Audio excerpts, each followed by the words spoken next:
my channel, subscribe, bell icon, press like and share.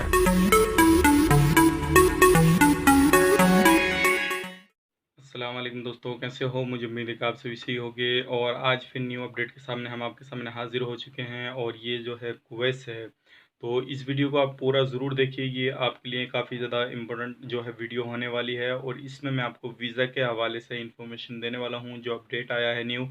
तो सबसे पहले हम बात कर लेते हैं। अगर आप हमारे चैनल पर पहली बार आए हो तो चैनल को सब्सक्राइब ज़रूर करें और साथ ही साथ बेल आइकन को ज़रूर प्रेस कर दें, ताकि इन फ्यूचर आपको लेटेस्ट अपडेट मिलती रहे और आप हमेशा हमारे साथ में जुड़े रहें।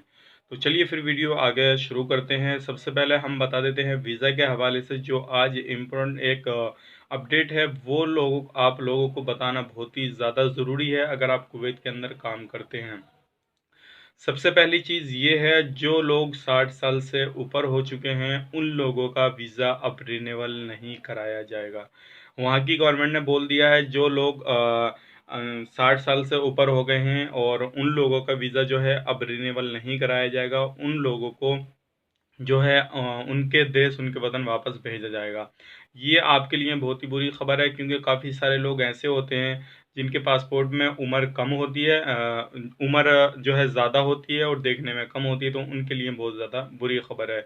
और ये चीज़ मुझसे काफ़ी सारे लोगों ने बोला भी है कि भाई हमारी पासपोर्ट में उम्र ज़्यादा है और वैसे देखने में कम है, तो आप लोगों के लिए बुरी खबर है।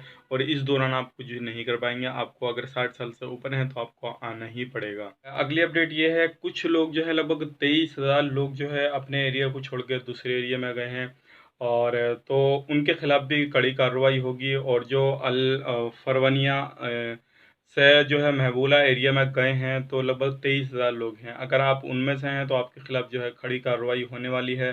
तो अगर आप अपने एरिया को दूसरे एरिया में छोड़ के गए हैं तो आप भी खबरदार हो जाइए, क्योंकि आपके खिलाफ भी कड़ो कार्रवाई होने वाली है। तो ये कुछ न्यू अपडेट थी आज के लिए। अगर आपको वीडियो पसंद आए तो ज़रूर लाइक करें, शेयर करें, और हमारे चैनल पर पहली बार है तो चैनल को सब्सक्राइब ज़रूर से ज़रूर करें।